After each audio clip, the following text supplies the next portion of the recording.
Okay, so the landlord talks about how we're probably like making his walls worse or making things worse. Now, there was no doorknob when we moved in, so I bought a doorknob. This frame was also broken, as you can see, and I glued it back together, screwed it, so it would actually hang there. So we see that there's a doorknob now, and there's a plate. Okay, so that's better than when I moved in. When before we moved in, the gate provided no doorknob for the place. Now the walls were like that. You see what those walls look like? Yeah. Let's see if we can turn on a light. Not be quiet, David. Don't talk. See that? You can see how I scrubbed all the way up, but that was with a ladder that I couldn't get all the way in the corner because it's only a step ladder. It was only like one step. Actually, it was two steps plus the top plastic part. But I couldn't get all the way up, but the step ladder brought me a little above. And then these I washed all the way across, as you can see. As you can see, when you get up to the landlord's level, you can see where I wash the walls, can you not? So it's much cleaner from me. Now the landlord had a smoky, disgusting, when you get closer to the stove, all of this was covered in grease. You can see how dark that was? Well, you think that's bad, look behind that. That was all here too. That whole thing was black with gunk. The cabinets, see all that splatter there? That went all the way across. I had to use a drill at least 8 times and it's still working on it. Now, the landlord's going to claim in court, and the courts are going to then believe him and put it down as the truth, that the landlord is somehow giving out great apartments and we're ruining it, even though I've spent hundreds of hours cleaning his apartment up. As you can see, I have wiped it except for the top. You can see what the landlord gave us, and then you can see what I did with it. I wiped it. I left that strip at the top just in case the landlord did this, because I asked him for some paint to do some touch-ups where he left some spots unfixed, and I was going to fill some holes, because he left us holes like this. I asked him what the new door. I said, why are you renting me a place with a door like this? He said, we'll get it fixed. He never fixed it. I asked him and asked him and asked him. Now let's look at the fridge. Now, I had to clean the fridge to get those stickers on, so we know I washed the fridge. But what did the refrigerator look like when the landlord gave it to us? Did I leave a spot? I sure did. That's what it looked like when the landlord gave it to us. Splatters everywhere. Just a whole mess. Look at how greasy that is. You can tell I even gave it a light wipe. You can tell I tried to wipe it a little bit.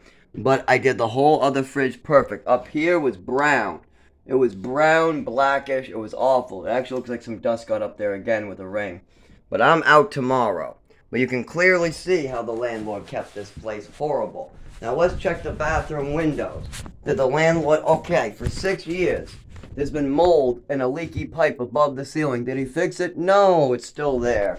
And then just in the last 6 months, that is like the 3rd tile he's given me and not fixed it. How about the leak going down the wall behind the heater? I've asked him to stop allowing water damaging my property in the bathroom. Did he? No, there's still a gaping hole allowing waterfalls. I wanted to be able to get to my bedroom from the bathroom. When we first moved in, this door didn't work. I asked him to please make sure this door worked. Did he? No. The maintenance said they'll come back and still they're yet to put another doorknob in. I had to put the doorknob in the front, and he's yet to put a doorknob in. I've been having to replace the doorknobs out of my own pocket. So, did the landlord do his work? No. Not at all. When I paid him hundreds of dollars for bed bug bombing, did he do a good job? Did the bugs go away? No. Within 9 months, my roommate had 12 bites on him, and I counted a bunch of bed bugs. I call it hundreds, but it's probably closer to 15 to 20. But they came back, so I had to wrap the rooms in bugs.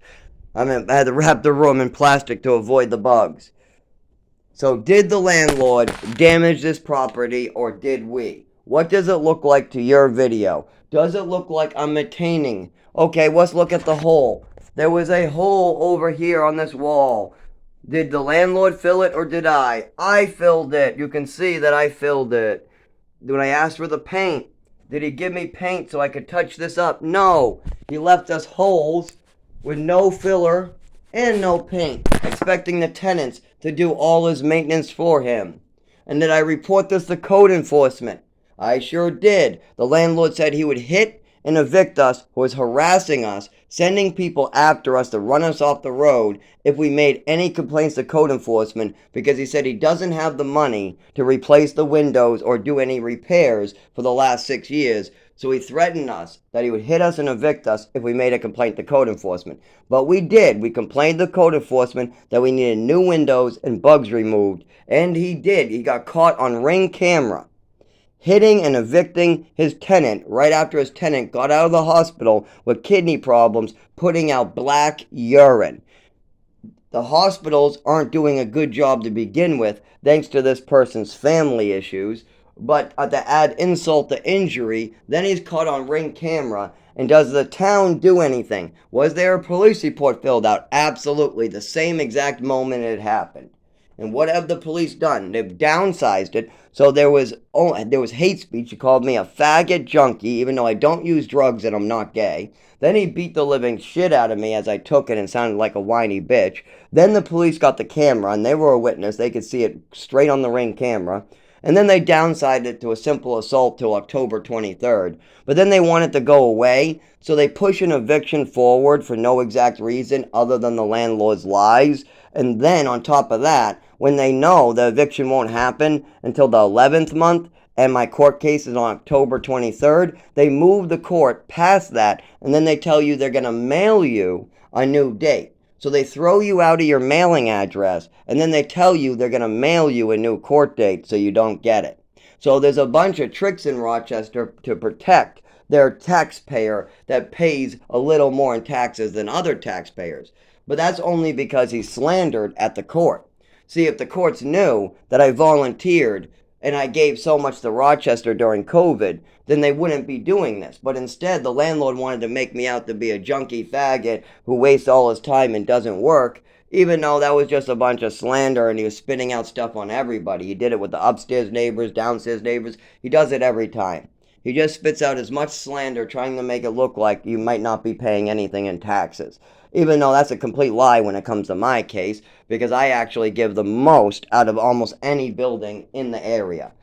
That's because that's something that I believe I should do for Jesus Christ. I should volunteer, work hard, even when I'm injured. When I was bleeding internally, I was still running this town during COVID, providing gas 50, 60 hours a week while injured on the side of the road, bleeding from a seizure. And I would go home and spend hours volunteering, helping out the elderly, just to help out a little more the next day. So, yes, I not only give lots of write-offs on the taxes, that's volunteer work, what counts as tax, but also I pay a lot in taxes while injured.